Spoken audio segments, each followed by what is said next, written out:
the two upcoming Spider-Man live action shows. Now these were announced and they're coming out with Amazon.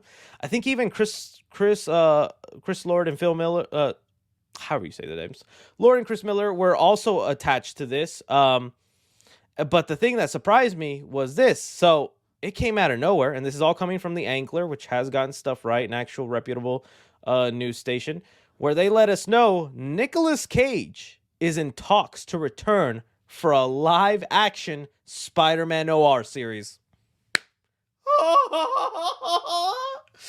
just just when I thought Sony had lost their marbles, they went crazy, they did the dumbest thing possible.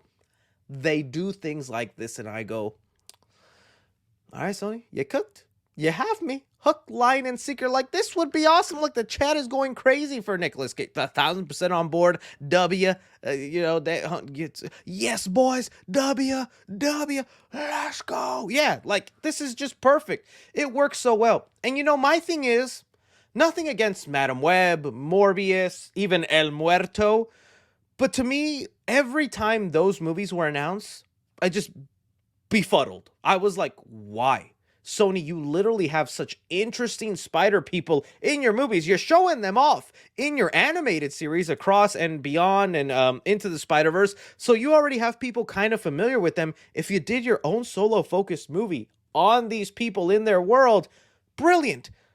I'm sure the Spider-Man Noir probably works better as a TV series and you can do a lot more interesting things. Spider-Man Noir movie could genuinely be big. Like, the world they create with Spider-Man Noir has so much potential. Like, not only just in a visual standpoint, because it's supposed to be kind of like in this prohibition type era, black and white. It's also like basically rated R Spider-Man. Like, dude's using guns, killing, bloody, and it has kind of like this detective vibe where he's trying to figure out. So like, Noir could be so awesome as a freaking movie. I don't want to say like Sin City, because I don't remember how good or bad those movies were, but like even something like that kind of vibe and stylized would be so awesome. Just setting in his world, giving us his origin, a simple mission. This movie would do not only so much better than like a Madam Web or Morbius, I think it's something Spider-Man fans would genuinely get excited about. I know there was people excited when they heard Morbius was getting a movie, but I think this is the stuff they should focus on. A live-action Spider-Man Noir, live-action Spider-Man 2099, live-action Spider-Gwen movie. Like, those would actually be the things in their universe, fleshing them out, that would be so much better, right? So, Nicolas Cage as it's great, that it could be a Mandalorian thing too, where the entirety of the show he has like the mask on and is just writing like that. And Nicolas Cage lends his voice, especially like when it comes to the action scenes. But even just him showing off and being a version. What's Spider-Man Noir's name? I think he's a version of Peter Parker, right? But like it's a different way. Let's see. I gotta brush up on my Noir. Yeah, it's Peter Parker. Yeah, I knew it was Peter Parker. So yeah, like it's just a darker version of Peter Parker and whatnot. Like they would be so cool. And Nicolas Cage like already hams it up. He's got that acting range.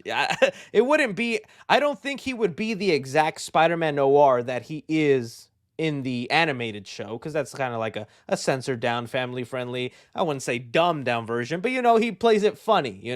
So doing him, this would be so awesome. So that got me hyped and got me thinking, yes, please give that to me. That would solve so many issues with Sony right now.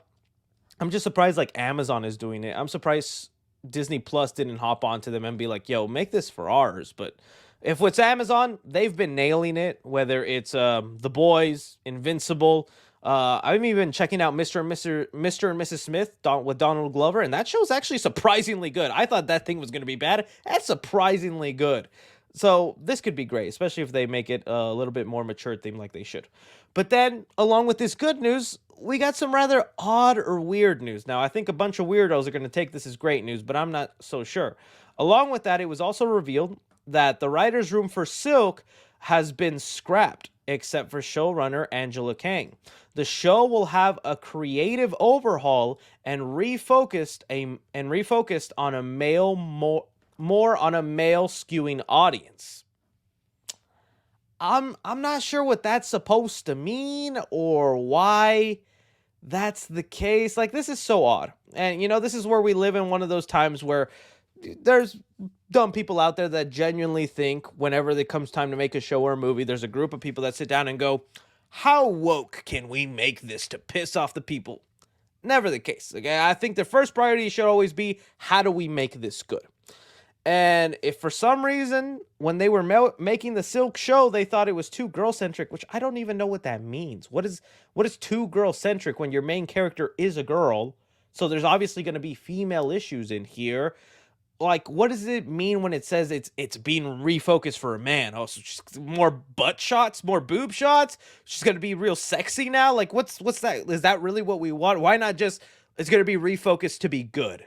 Like that's what it should be. So that's like a really strange statement, and I have no idea like what that even could mean. Jennifer's body situation, like, but see, like even Jennifer's body is beloved and appreciated, but probably like She-Hulk, I don't. She-Hulk, I think, just focused a little bit too much on the haters when it should have focused on its fun story. I enjoy moments of She-Hulk, but I understand why people don't like it. And that's always also because I've always liked She-Hulk. It's webbing time. But yeah, I don't know. So that's just strange. We'll see how that comes out. At least they kept the showrunner.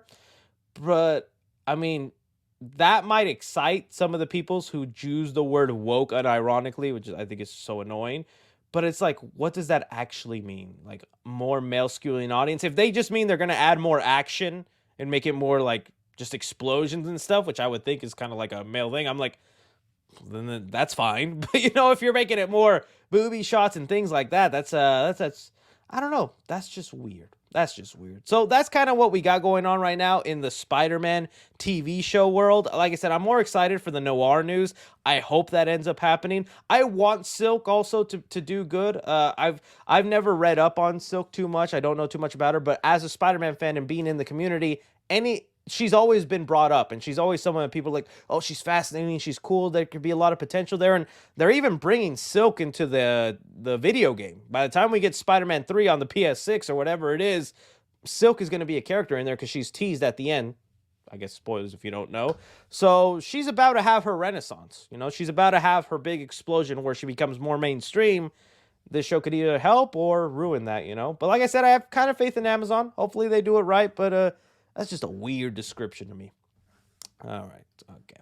Let's see. What else you guys want to talk about here? We can talk about anything. What else did I have in there? Spoiling. Hey, I'm sorry. The game's been out for a while, my friend. You should know this. It's not the biggest surprise of the game, though. I'll tell you that. All right. Someone wants me. I think I just saw it. Let's see. Can you do X-Men 97? Oh, I can do them. I'm going to do them all day, baby. X-Men 97. Let's talk about it. Yeah, I didn't talk about it here.